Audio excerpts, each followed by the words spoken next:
Ketika ditemui VOA di markas PBB di New York, Menteri Luar Negeri Republik Indonesia Retno Marsudi meluruskan soal peran Indonesia dalam sidang Mahkamah Internasional alias International Court of Justice atau ICJ terkait kebijakan Israel di wilayah pendudukan Palestina. Tidak ada kaitannya dengan apa yang sedang dilakukan oleh Afrika Selatan. Karena Afrika Selatan betul-betul fokus pada situasi di Gaza, dan dasarnya adalah konvensi genosida. Sementara apa yang dilakukan Indonesia di ICJ pada bulan Februari nanti adalah dalam konteks memberikan advisory opinion kepada ICJ mengenai konsekuensi hukum dari kebijakan dan tindakan Israel di wilayah pendudukan Palestina termasuk Yerusalem Timur.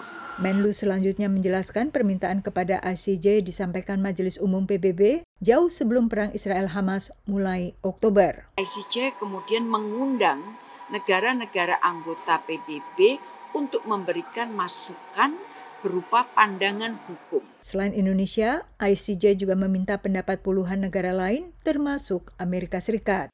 Selain berbeda kasus, produk hukum dari gugatan Afrika Selatan dengan proses yang diikuti Indonesia juga berbeda. Yang satu merupakan keputusan hukum yang final dan mengikat, sementara yang advisory nantinya hanya sebatas nasihat hukum atau fatwa yang tidak mengikat.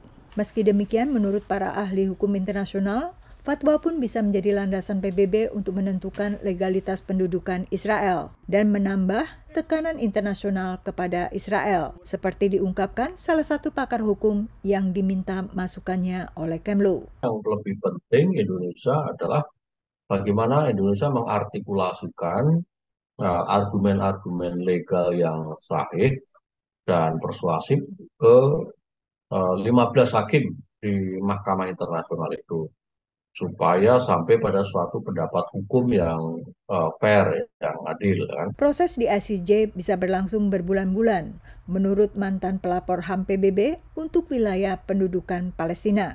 So there will be 6 days of arguments before the court in mid and late February, and the court probably will issue a ruling on this issue 3 or 4 months down the road, probably in June or July or August of this year. And some of the arguments that are being put in front of it is that Israel has denied the right the Palestinians to self-determination, which is a fundamental principle of international law. Sementara untuk gugatan Afrika Selatan, proses pengadilannya bisa memerlukan waktu bertahun-tahun, meski karena kondisi darurat, mahkamah bisa mengeluarkan keputusan sementara dengan lebih cepat. Dari Alexandria, Virginia dan New York, Yuni Salim dan Randy Wicaksana dan tim VOA.